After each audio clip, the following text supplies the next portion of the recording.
येणारा अधिक महिना श्रीहस्त पूर्वीचा मे 17 नंतर सुरू 19 जून पर्यंत या कालावधीमध्ये देशात विदेशात युद्ध स्थिती, अराजकता, भूकंप हे होणार आहे.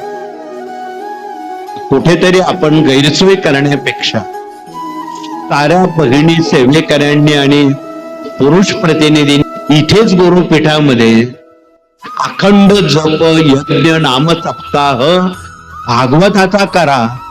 आपल्याला जर मान्य असेल तर आपण ही 5 जून ते 12 जून अखंड जप, यज्ञ, नाम सप्ताहामध्ये हजेरी लावू शकतो.